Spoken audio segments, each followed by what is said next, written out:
नमस्कार, स्वागत है आपका हमारे खास कार्यक्रम कोरोना काल पे इसकी मिसाल में। मैं हूं आपके साथ जागृति। आज हम बात करेंगे कि सीएम मनोहर लाल ने कोरोना काल में आई चुनौतियों से निपटने के लिए क्या क्या कार्य किए और इस संकट की घड़ी में प्रदेश के लिए कई नियम और कई योजनाएं बनाई।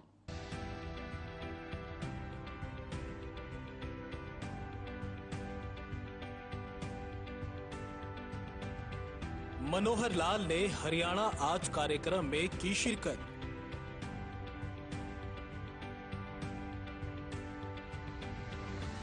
हरियाणा सरकार ने कोरोना काल में अपनाए कड़े रुख।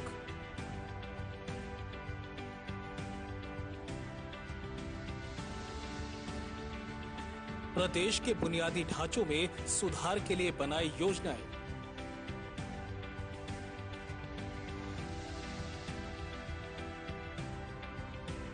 औद्योगिक एवं आर्थिक गतिविधियों में तेजी लाने का प्रयास।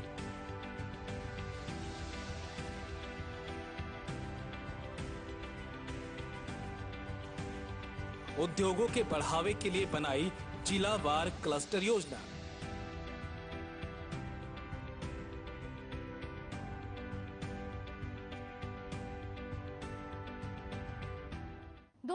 में कोरोना महामारी के बढ़ते प्रकोप ने पूरी दुनिया को अपनी चपेट में ले लिया था।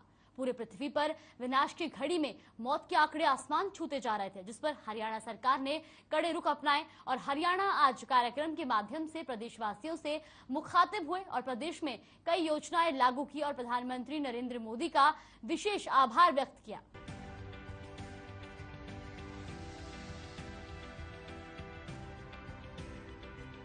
हरियाणा के मुख्यमंत्री मनोहर लाल ने कहा कि हरियाणा महामारी के चलते घोषित लॉकडाउन के दौरान चरणबद्ध तरीके से औद्योगिक एवं आर्थिक गतिविधियों में और अधिक तेजी लाने के लिए अपनी प्रतिबद्धता दोहराते हुए चीन से जो देश अपने औद्योगिक कार्यों स्थानांतरित अन्य देशों में करने के इच्छुक हैं, वे अब भारत में निवेश करना चाहते हैं। उन्हें हरियाणा में प्राथमिकता देने की पहल की जा रही है। Japan, America, Korea, Germany, Australia और ताइवान के निवेशकों के साथ हरियाणा लगातार प्रयासरत है। मुख्यमंत्री मनोहर लाल ने हरियाणा आज कार्यक्रम के माध्यम से प्रदेश वासियों को संबोधित कर रहे थे। सीएम ने कहा कि भौगोलिक दृष्टि से हरियाणा पहले ही विदेशी निवेशकों की पहली पसंद है। ईज ऑफ डूइंग बिजनेस के मामले में साल 2014 में हरियाणा देश में 16वें स्थान पर था। इसमें हमने सुधार किया है, लेकिन अब ईज ऑफ डूइंग बिजनेस में हम तीसरे स्थान पर हैं तथा उत्तरी भारत में पहले स्थान पर हैं। उन्होंने कहा कि 60 बहुराष्ट्रीय कंपनियों से हरियाणा में निवेश करने को लेकर बातचीत चल रही है। इसलिए जितना भी दुनिया का इन्वेस्टर है या अपने देश का इन्वेस्टर है, वो हरियाणा में आना चाहता है और हरियाणा में आकर के निवेश करना चाहता है। हमने उनके लिए अपनी सब रास्ते बनाए हुए हैं। जो कठिनाइयां उनको दूर करने के लिए हमने सारी बातें उनसे जो की हैं। 60 कंपनियों ने हरियाणा में अपनी जो रुचि दिखाई है, उनके लिए हम लोग तैयार हैं। हमारी जो एजेंसियां हैं, इन्वेस्ट इंडिया, जेट्रो, कोटरा, USIBC, USIPS, USISPF, IGGC, enterprise Singapore इत्यादि, ये जो सब ऐसी एजेंसीज हैं जो उद्योग लगाने के लिए, हरियाणा में उद्योग लगाने के लिए उन लोगों से बातचीत कर रहे हैं और हम उनका स्वागत करेंगे। हरियाणा में हमने योजना बनाई है कि अभी तक जो उद्योग हमारा कुछ जिलों के अंदर सीमित है, वो पूरे हरियाणा के अंदर फैले। पूरे हरियाणा में फैलने के लिए एक क्लस्टर योजना भी हमने बनाई है, ताकि सभी 22 जिलों में कोई ना कोई उद्योग वहां जाए और इन्वेस्टमेंट करने के लिए व्यक्ति वहां आए। हम सब प्रकार की सुविधाएं, इंफ्रास्ट्रक्चर की, सड़क वाहन, सड़क की व्यवस्था, रेल की व्यवस्था।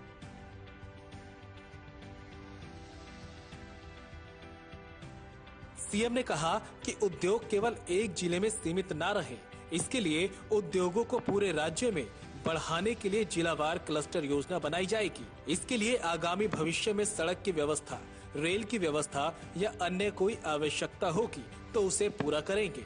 इससे एक और जहां उद्योगों को बढ़ावा मिलेगा, वहीं रोजगार के अवसर भी बढ़ेंगे। इसके अलावा अन्य सेवाओं के लिए भी छोटे मोटे कोर्स शुरू करवा रहे हैं, ताकि लोग आगे बढ़ सकें।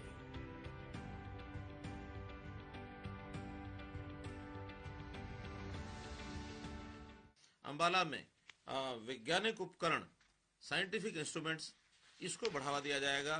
पंचकुला IT, ITS, इसको हम लोग आगे लेकर के चलने की स्थिति में हम आएंगे। कुरुक्षेत्र पेपर मिल और एग्रो एंड फूड अर्थात कृषि आधारित, खाद्य आधारित ये उद्योग लगाए जाएंगे।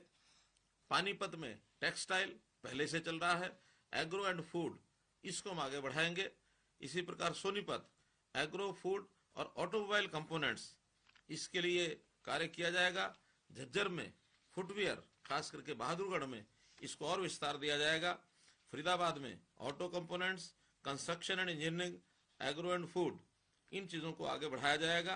रोहतक में इंजीनियरिंग यूनिट्स, पहले से भी ये यूनिट्स काफी हैं और इनको आगे बढ़ाने का काम किया जाएगा। Gurugram automobile, auto component, IT, ITS, electrical, electronics, engineering इसमें काम किया जाएगा। Karnal agro and food, packaging, pharmaceutical इसके अंदर इसका उपयोग किया जाएगा। चरखी दादरी ऑयल मिल्स इस काम को किया जाएगा। अर्थात 22 के 22 जिलों में क्लस्टर अप्रोच के साथ हम लोग काम करेंगे ताकि हर जिले के अंदर जो काम करने वाला हमारा कार्यकर्ता है, व्यक्ति है, वर्कर है, मजदूर है, उनको सबको काम में लगाया जाएगा ताकि बेरोजगारी को हम लोग हटा सकें, दूर कर सकें। इन कामों के लिए हमें अपने वर्कर को, अपने हरियाणा के नागरिक को उस योग्य बनाने के लिए स्किलिंग का काम, स्किल डेवलपमेंट का काम इसको भी हम कराएंगे। और इसके लिए विशेष बात कि हरियाणा की एकमात्र स्किल डेवलपमेंट यूनिवर्सिटी वो पलवल जिले में हमने यहाँ स्थापित की है। वहाँ हजारों लोगों को स्किलिंग का काम करा करके और विभिन्न प्रकार के उद्योगों में उनको काम मिले, जॉब मिले, इस काम प्रयत्न करेंगे। कोरोना महामारी में लॉकडाउन के दौरान औद्योगिक एवं आर्थिक गतिविधियों में और अधिक तेजी लाने के लिए अपनी प्रतिबद्धता दोहराते हुए चीन से जो देश अपने औद्योगिक कार्यों में स्थानांतरित कर अन्य देशों में उद्योग करने इच्छुक रहे, वे देश अब भारत में भी निवेश करना चाहते हैं। सबसे खुशी की बात यह कि हरियाणा राज्य ईज ऑफ डूइंग बिजनेस में तीसरे स्थान पर है और उत्तरी भारत में पहले स्थान पर है।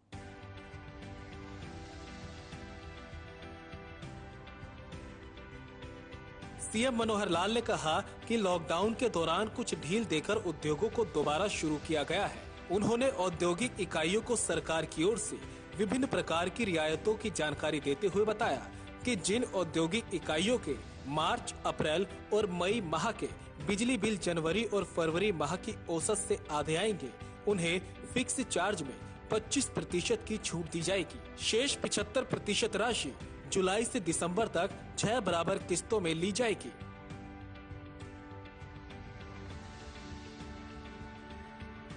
परेशानी बनी है, कमर टूटी है, बल्कि कई तो ऐसे उद्योग जो बंद हुए हैं उनका जो बना हुआ उत्पाद है वो नहीं बिका है, रॉ मटेरियल उनका मिलना बंद हुआ है, मजदूरों की भी उनको कठिनाई आई है।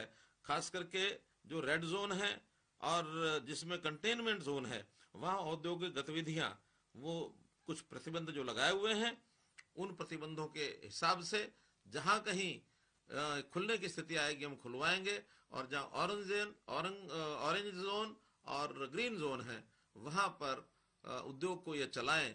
किसी प्रकार की कठिनाई इनको हम नहीं आने देंगे। इसको आगे बढ़ाने के लिए निश्चित रूप से हर समस्या का हल कराना ये हमारा काम है। श्रमिकों की जो समस्या है उसके लिए एक बात मैं जोड़ना चाहूंगा कि जो लोग आज से कुछ दिन पहले अपने अपने घरों को चले गए हैं, ऐसे सब लोग भी अब वापस आने की स्थिति में उनकी इच्छा हो रही है कि लोग वापस आना चाहते हैं। अभी मुझे समाचार मिला है कि लगभग 1,10,000 लोग जो बिहार से, उत्तर प्रदेश से, उन्होंने भी वापस आने की अपनी बुकिंग कराई है। हमारे ऐप के ऊपर उन्होंने अपलोड किया है कि हम वापस जाने के लिए तैयार हैं और वो यहाँ करके हमारा उद्योग चाहे गुरुग्राम का है, फरीदाबाद का है, रेवाड़ी का है, यमुनानगर का है, उन उद्योगों में आकर के काम करने के लिए तैयार हैं। ये अच्छा संकेत है। इसके लिए हम लोग आगे उनको बढ़ाने के लिए और एक पुरस्कार वापस ला करके उनको काम में लगाने के लिए तैयार है। उन्होंने कहा कि एमएसएमई अपने श्रमिकों को समय पर वेतन दे सके, इसके लिए 20,000 रुपए प्रति श्रमिक की दर से बैंक से ऋण दिलवाने की सुविधा दी गई है, जिसमें 6 महीने तक का ब्याज लाभ हरियाणा सरकार द्वारा दिया जाएगा, जो लगभग 250 करोड़ रुपए बनेगा। उन्होंने कहा कि इस लोन के लिए उन्हें बैंक को किसी प्रकार की कोलेटरल या गारंटी नहीं देनी होगी। यदि कोई ऐसा प्रावधान आएगा तो उसकी चिंता प्रदेश सरकार करेगी। वहीं पर एक जो विषय महत्वपूर्ण है कि जैसे दुनिया भर में कोरोना फैला, चीन से ये कोरोना शुरू हुआ। चीन में जो लोग इन्वेस्टर थे किसी भी देश के, उन सब लोगों ने अपना मन बनाया है कि वो भी दूसरे देशों में जाकर अपना काम करें। हमारी जानकारी है कि लगभग 1000 इन्वेस्टर ऐसा है जो चीन से इन्वेस्टमेंट को समाप्त करके दुनिया के दूसरे देशों में जाना चाहता है। इन लोगों के साथ हमारे संपर्क बने हुए हैं।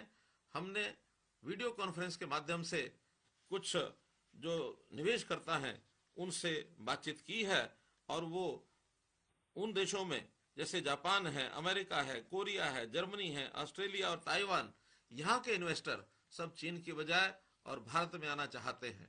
भारत में विभिन्न प्रदेशों में जाने की उनकी इच्छा हो सकती है, लेकिन हरियाणा में चूंकि हमने एक वातावरण अच्छा बनाया है, ईज ऑफ डूइंग बिजनेस का एक वातावरण यह बना है जहां दुनिया के सब देश इसमें कंपटीशन कर रहे हैं, वहां हरियाणा भारत में भी कंपटीशन कर रहा है कि हमने ईज ऑफ डूइंग बिजनेस में अपने देश में जो हमारा 2014 में 16वां स्थान था उसको हमने सुधारा है, ठीक किया है और अब हम तीसरे स्थान पर पायदान पर आकर खड़े हुए हैं।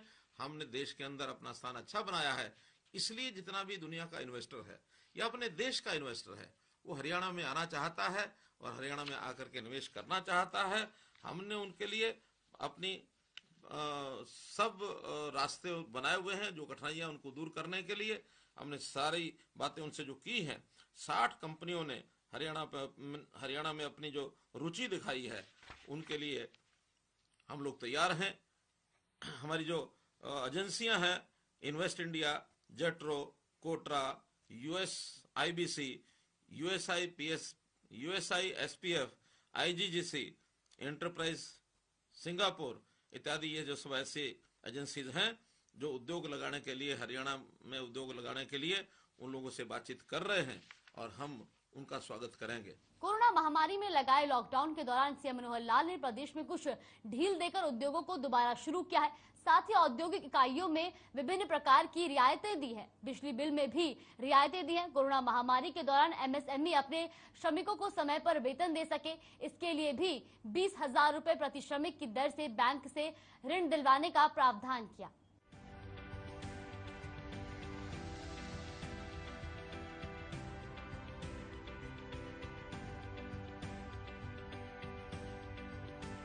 मुख्यमंत्री ने कहा कि उद्योगों के लिए दिए जा रहे 2 महीने के अग्रिम विकास चार्ज यानी ADC के ब्याज को बिजली बिलों में समायोजित किया जाएगा। उन्होंने कहा कि एग्रो इंडस्ट्री जिनके 20 किलोवाट तक के बिजली कनेक्शन है, जिन्हें अब तक लगभग 7.50 और 8 रुपए की दर थी, ये दर 1 अप्रैल से 4 रुपए 75 पैसे प्रति यूनिट की जाएगी। उन्होंने कहा कि ये बजट के समय की घोषणा है और इसे लागू करने के लिए विभाग को निर्देश दिए गए हैं। सीएम ने कहा कि HSIIDC द्वारा औद्योगिक क्षेत्र के अंदर लोगों को प्लॉट दिए हैं, उनमें कुछ विवाद चल रहा है। इसके लिए अलग से रिड्रेसल मैकेनिज्म बनाया जाएगा ताकि जल्द से जल्द इन विवादों का निपटारा हो सके।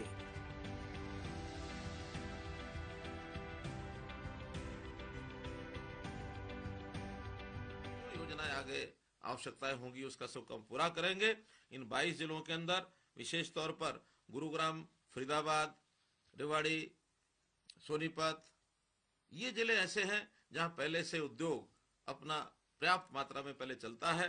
शेष जिलों में जैसा मानो सिरसा, यहाँ हमारे कृषि खाद्यान्न की अच्छी उत्पाद होता है, तो वहाँ फूड प्रोसेसिंग के यूनिट्स, खाद्य और इस प्रकार के जो यूनिट्स हैं संस्करण के, और साथ ही टेक्सटाइल इंडस्ट्री, कपड़ा और वस्त्र, इसके लिए हम योजनाएं बनाएंगे कि ये क्लस्टर वहां पर खड़ा हो।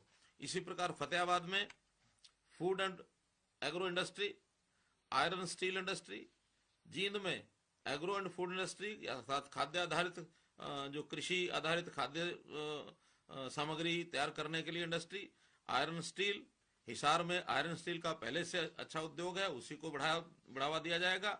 भिवानी में खाद्य आधारित और टेक्सटाइल, क्योंकि भिवानी में टेक्सटाइल का पहले से उद्योग है, इसको और बढ़ावा दिया जाएगा।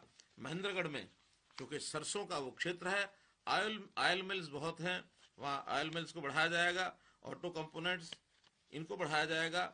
रेवाड़ी में ऑटो कंपोनेंट्स, टेक्सटाइल, इसको बढ़ावा दिया जाएगा। नूह में रसायन और केमिकल, रसायन अर्थात फार्मास्यूटिकल और केमिकल्स, इस इंडस्ट्री को बढ़ावा दिया जाएगा। यमुनानगर पहले से प्लाईवुड हमारी फैक्ट्री और साथ में स्टील की फैक्ट्रियां ये भी उपलब्ध हैं। उन्होंने कहा कि जो औद्योगिक इकाइयां खुल चुकी हैं, उनमें श्रमिकों को आने जाने में किसी प्रकार की कठिनाई ना हो और श्रमिक उद्योग के परिसर में ही रहे। इसके लिए उद्योगपतियों की मांग पर औद्योगिक इकाइयों को अपने श्रमिकों के लिए आवास की व्यवस्था के लिए अनुमति दी जाएगी, ताकि इन सीटू रहकर उद्योग को चला सके। और साथ ही कुछ सेवाएं, सर्विसेज, इसके लिए भी छोटे बड़े कोर्स वहां शुरू कराए जा रहे हैं, ताकि वो लोग अपने रोजगार के लिए आगे बढ़ सकें। इनको इसमें काम दिलाया जाएगा। हमने इन सारे कामों को शुरू करने के लिए बहुत सी रियायतें भी उद्योग को दी हैं। इसका भी कुछ वर्णन मैं करना चाहूंगा कि ये रियायतें पावर डिपार्टमेंट अर्थात बिजली की रियायतें, जिसके अंदर उद्योग को अभी कोरोना के कारण से, कुछ मंदी के कारण से उनका उद्योग बंद रहा है, तो उनकी मांग भी है।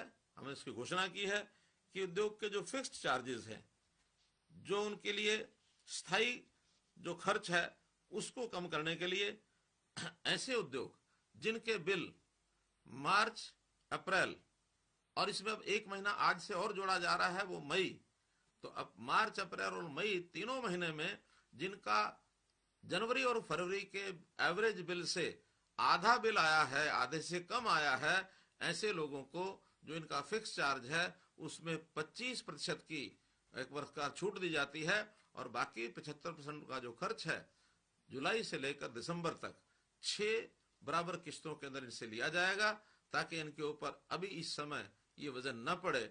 इसका भी हम लोगों ने चिंता की है।